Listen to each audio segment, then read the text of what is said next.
Hi everybody, this is Father Moki coming to you from the chicken coop at Good Shepherd Episcopal Church here in Wailuku, Maui. Today is Thursday, April 7th, 2022, and this is Chicken Chat, and we are in the coop this morning because it's very windy outside, and that was going to be problematic for the taping because all you'd hear on the microphone is the wind and not my voice, and of course my voice is so much more attractive than the wind, even though both have a lot of hot air. I'm joined this morning by Fluffy, because he's fluffy, by Marcelino, this is the chicken that Ricky Melcher gave me, and by Travolta from the hills, dancing. He dances, Travolta dances. So anyhow, this Sunday will be Palm Sunday, everyone, and we will be then entering into Holy Week. So I have lots to tell you about. The first thing being that we have birthdays this week between the 7th and the 13th, and we say happy birthday to Jacob Akana, Alberta Copeland, who is going to be 99 years old, Lynn Takara, and Socorro Sinfuego. Also, we have an anniversary of Pacifico and Evelyn Evangelista. Their anniversary is on the 9th. And we have death anniversaries, Margaret Cameron and Anastasio Palomar. So please remember them in your prayers. And let's take time now to remember everyone on our pastoral care prayer list. Let us pray.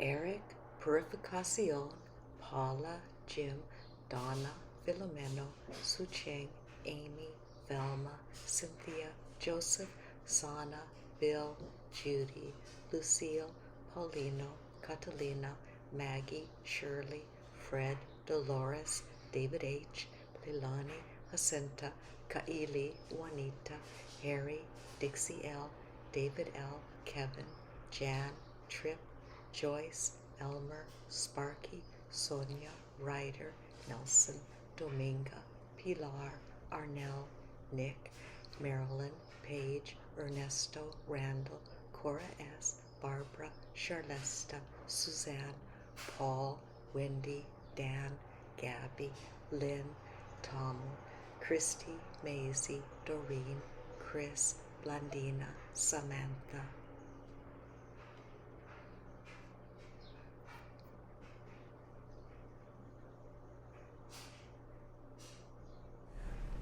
Most holy and gracious God, we ask you to send your Spirit upon all those on our pastoral care prayer list, and also for anyone who doesn't have another to pray for him or her.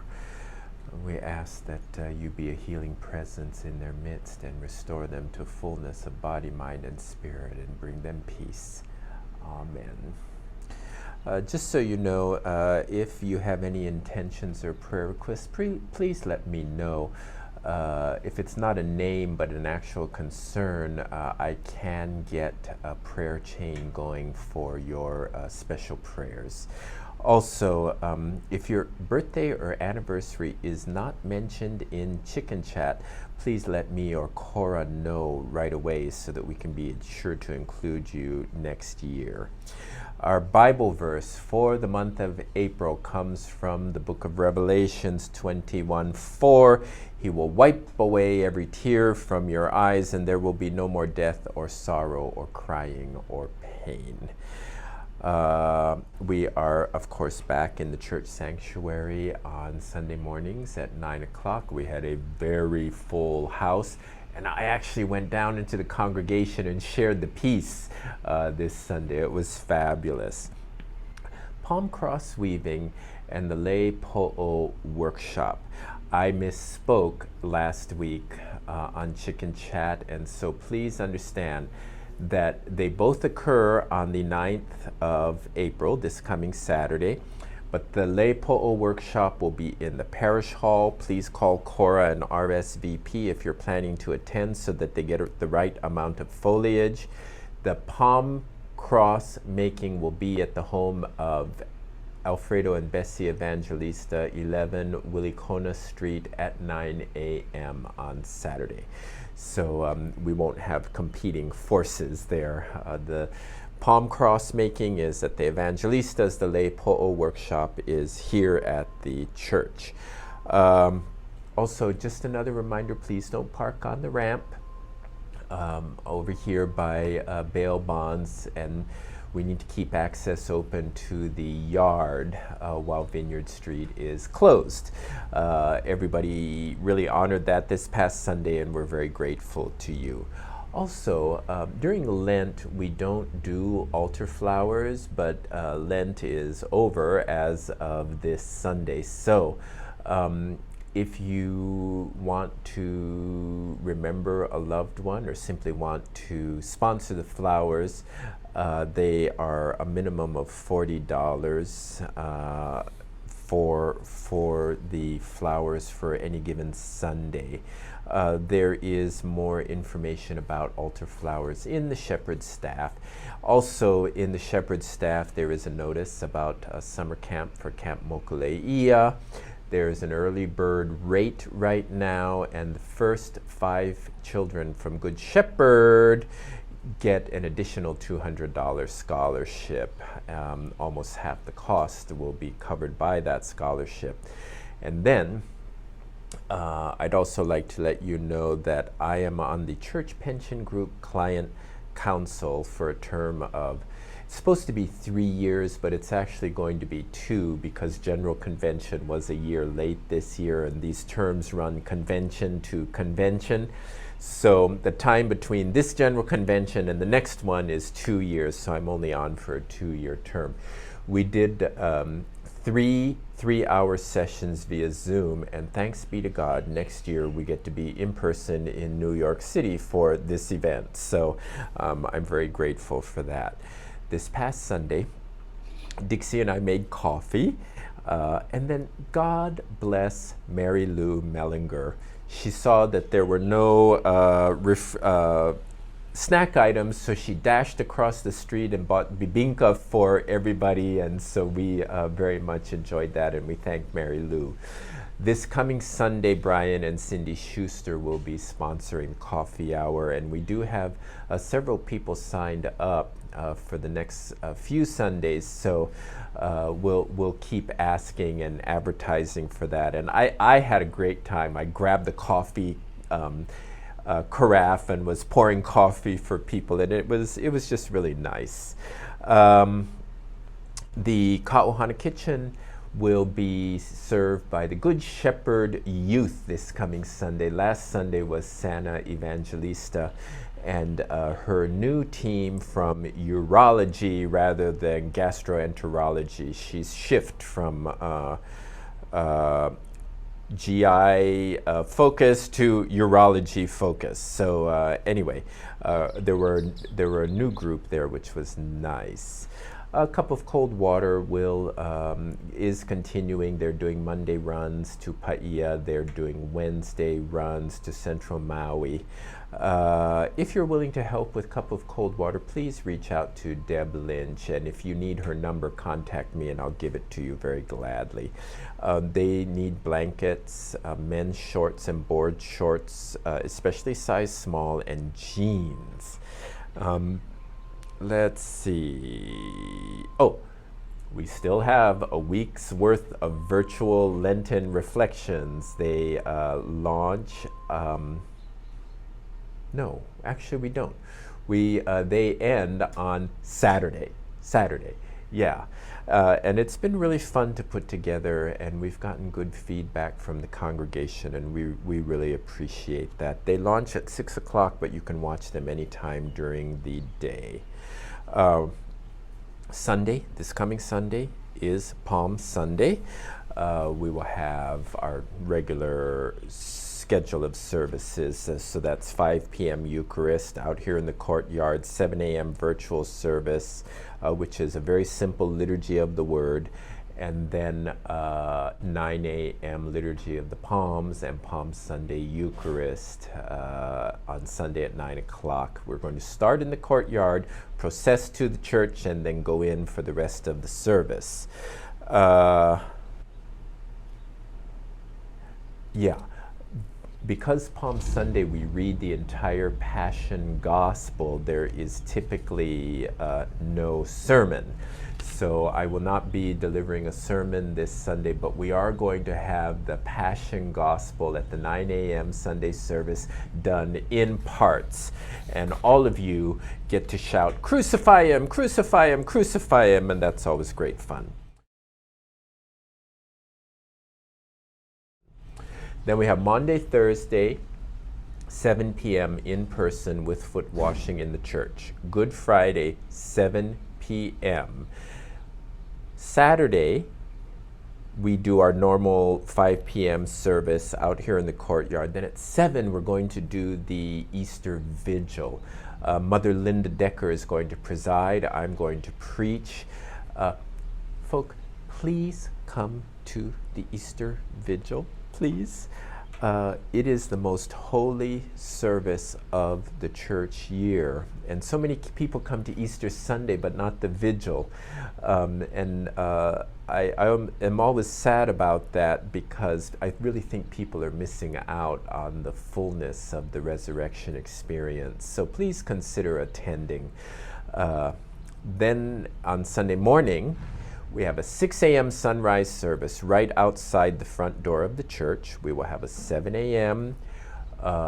Virtual Liturgy of the Word and a 9 a.m. Easter Sunday service with 5 baptisms and an Easter egg hunt. So please be aware of all of that. And in the meantime, we will continue with our Tuesday centering prayer via Zoom at 4, our Wednesday men's Bible study at 7, our Wednesday Anglican Rosary at noon on Facebook Live, and Thursday women's Bible study on Zoom at 12 noon. We do pray this week for the United Church of North India. We also pray this week for St. Michael's and All Angels in Lihue, Kauai, the Reverend Andrew McMullen and his wife, Mrs. Renate McMullen. We also are going to pray for the Episcopal Church on West Kauai, which is St. John's Eleele and St. Paul's Kekaha, the Reverend Carrie Holder Joffrian and Mr. Peter Joffrian. They have just relocated to Hawaii from Alabama. Super cool lady. I've met and talked with her, and so that's a really wonderful thing. Then there are a lot of saints this week. I actually considered skipping them because you're going to find that most of them are not going to be in our worship services because it's Palm Sunday, but I am going to mention them to you. The first being William Law, writer, priest, and non-juror. Non-juror, I found out, is one who does not pledge allegiance to the reigning monarch. He has the same anniversary of death as Dietrich Bonhoeffer. Let's see, what else do I want to say? That's about it for him. Then we have Pierre Teilhard de Chardin, scientist and military chaplain.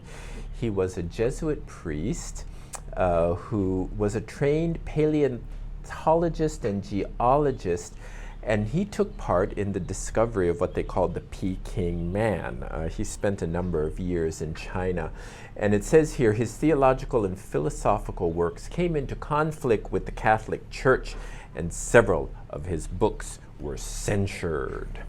Allah.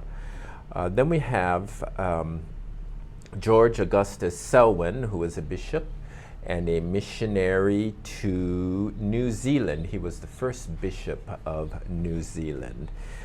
We have the unmercenary physicians Zenaida, Philomena, and Hermione. And they were called unmercenary physicians because they would not accept fees from their patients. Then we have Henry Beard Delaney and Edward Thomas Demby. They were both African American bishops. Henry Beard Delaney was the second African American bishop in the Episcopal Church, and Edward Thomas Demby was the first African American bishop in the Episcopal Church. Then we have Peter Williams Cassie and Annie Besant Cassie. Peter Williams Cassie was the first African American ordained in the Episcopal Church in the West, and along with his wife, he helped found Trinity Church in San Jose, and then the St. Philip's Mission and Academy. So that's he and his wife. Mary Molly Brandt, a witness to the faith among the Mohawks. She was a Mohawk woman in the era of the American Revolution, and she is considered the most influential woman in the Mohawk Nation. Then I have saved the best for last. Damien and Marianne of Molokai. Father Damien, we know, Damien de Veuster from Belgium came and ministered to the people in Molokai and contracted leprosy and died there.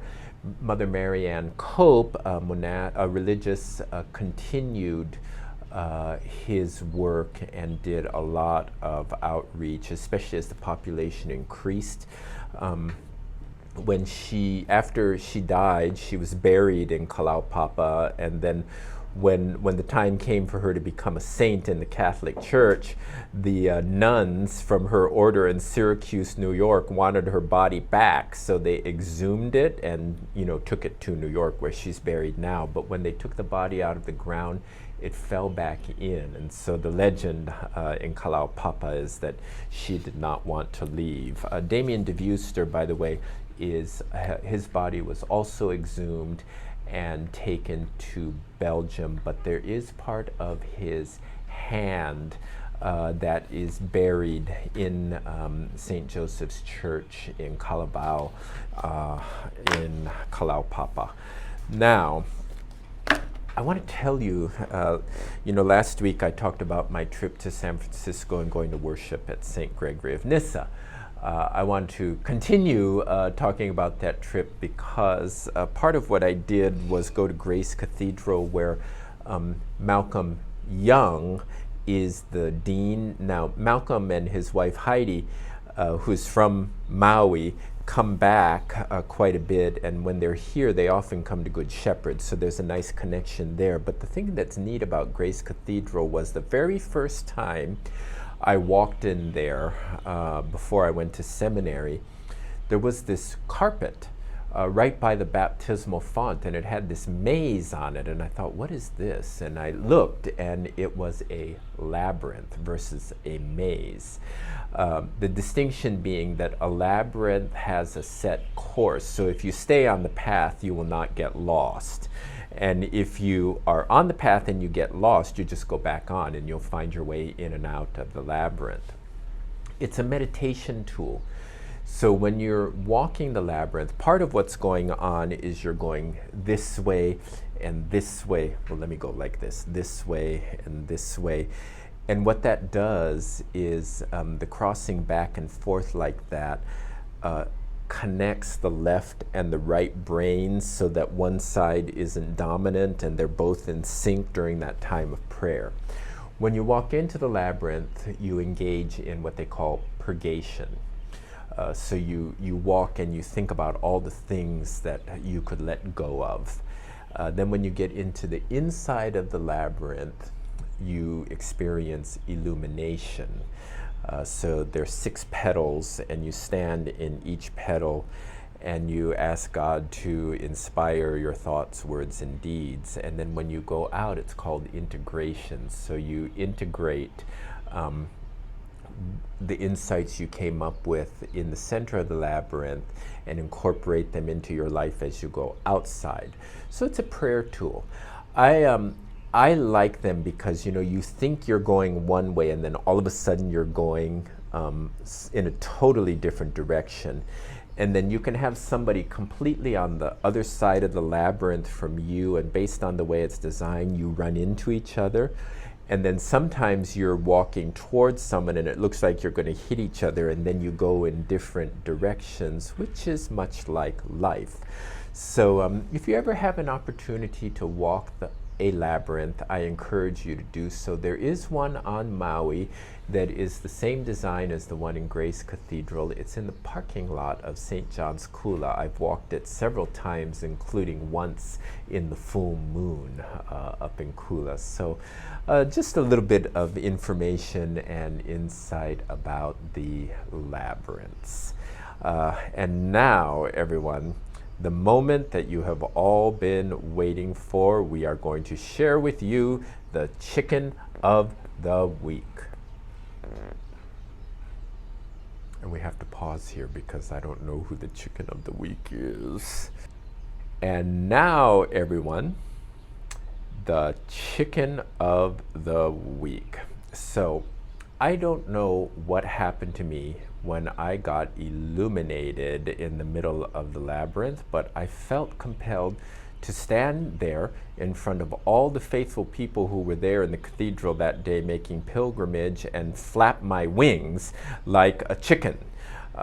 Maybe I felt like I was so illuminated that I could just fly up and away and go and be with God, but I guess it wasn't my time yet, so I had to stay in the labyrinth and walk back out. And so I'm going to name me Chicken of the Week.